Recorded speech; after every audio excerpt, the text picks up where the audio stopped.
Finally guys પ્રકાશ તો સવારમાં ઉપડ્યો છે અને વાગ્યા છે 3 ને પ્રકાશ 3 વાગ્યા છે અને પ્રકાશ ઉપડ્યો છે. મમ્મી કઢી બનાવે છે અને પપ્પા બેસી ગયા છે તાપવા માટે. ઠંડી વાગે કો પપ્પા? આ તો ઘણી છે. હું હાલ દૂધ ભરીને આવી છે ઠંડી વાય. તો ચલો હું કરી દીધું છે ને બા આવજે છે દાળ વઘારવા માટે.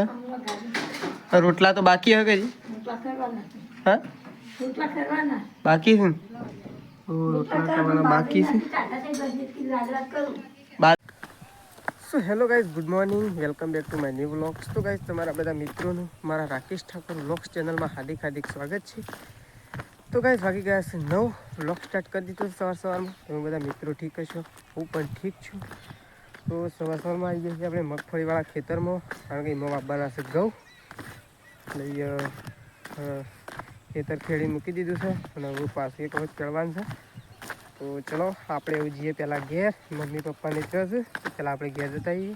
તો ફાઇનલી ગાઈસ વાગી ગયા 10:30 11 વાગવા આવી ગયા ને બા?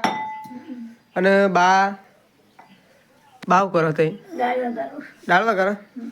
તો ગાઈસ બા દાળ વઘારે છે એટલે લહણ કૂટે છે. હની મગની મોગર. તો મગની મોગર દાળ બનાવું છે બા.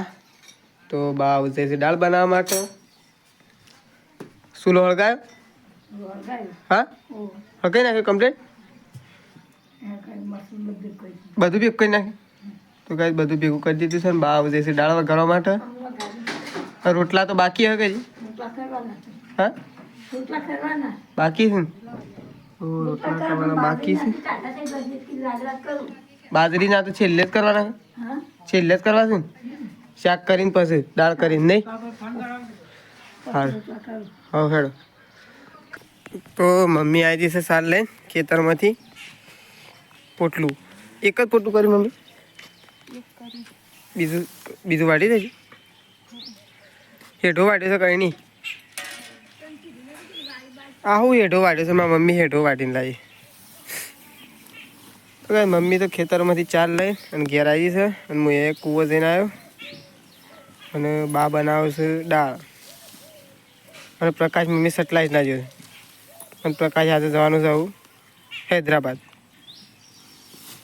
બપોરે કહેતો હતો પ્રકાશ કે હમણાં હું જલ્દી જઈને આવી જાઉં કે એટલે ફટ લઈને જતો રહું કે બપોરે જવાનું કહેતો હતો. તો કંઈ પ્રકાશ હૈદરાબાદ જવાનો છે ને શમ જવાનો છે એ તો આપણને ખબર નહીં. પ્રકાશ આવે એટલે આપણે પ્રકાશને પૂછીએ નહીં મમ્મી? તને ખબર છે મમ્મી? તો પ્રકાશ આવે એટલે પ્રકાશને પૂછીએ. તો ચલો ગાયો મમ્મી સોય બધો પાણી પૈન કે સી જેણીને. તો ચલો હા પેલીને પૈ નાખું નહીં.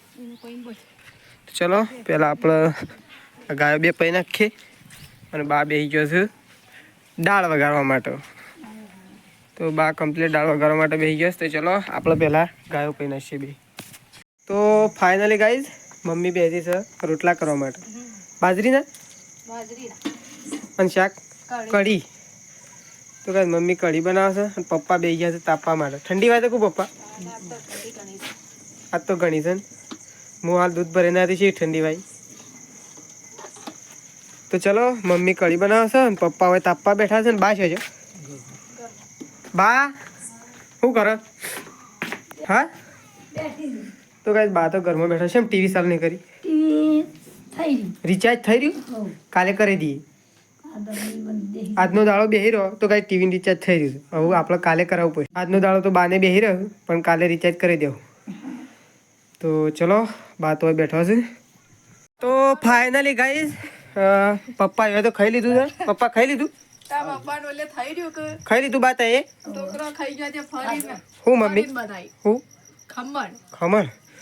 તો કાંઈ દાદા ખાવાનું છે ખમણ કઢી અને દૂધ અને બાજરીનો રોટલો અને બાર બેહીને ખાવાનું છે. કારણ કે બધાએ ખાઈ લીધું છે. મમ્મી હવે બધાએ અને મારે એકલા ખાવાનું બાકી. પ્રકાશ હજુ હા ઠંડી છે. તો પ્રકાશ એ પ્રકાશ તારે કેટલા વાગે જવાનું છે? 3 વાગે જવાનું. અને શેમ જવાનું છે?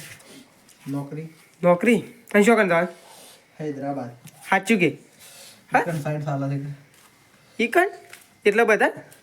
ઓ તને તાર તો મજા આવી જાય. હૈદરાબાદ તો કોને જવા? હૈદરાબાદ તો ફરવાનું બહુ છે. તો તને મજા જ આવશે. મજા આવી જાય પણ સવારમાં વહેલી ટાઈમમાં મજા નીકળી જાય. પણ એ તો વધુ ના આવે પણ હૈદરાબાદ જવાનું એટલે તો ઠંડી એમ નહીં, હૈદરાબાદ જવાની ખુશીમાં ટાટ ના વાય. ટાટ તો જબર હોય. લેજે મારે ખાવા દાબુ જમી કર. તો ચલો હું એક ખાઈ લઉં. તો ફાઇનલી ગાઈસ પ્રકાશ તો સવારમાં ઉપડ્યો છે અને વાગ્યા છે 3 નહીં પ્રકાશ? 3 વાગ્યા છે અને પ્રકાશ ઉપડ્યો છે. ઓયથી અમદાવાદ જવાનું છે કે વહેલા? વહેલા જવાનું છે ને એટલે પ્રકાશનું હૈદરાબાદ જવાનું. આ તણસ છે કે શું છે? ઓહો ઓહો તણસનું બચ્ચું એવું તો નહીં? તો કઈ તણસનું બચ્ચું છે ને નકલું છે શું? આ કોકમાં ઠેલીમાં કૂદી તું પેલા આગળ મૂકતો તો. હા હા એટલે મારો તો ફોન આવી ગયો. એટલે હવે જવા લે બાઈક તાણ. તો કઈ બહાર ઉઠી ગયો છે પ્રકાશને જવાનું એટલા માટે. હા આલુ તણસનું બચ્ચું છે. મમ્મી તણસનું બચ્ચું ને છે. તો ચલો પ્રકાશ તો જાય છે. હું પ્રકાશને મૂકવા માટે જાઉં છું. હા હું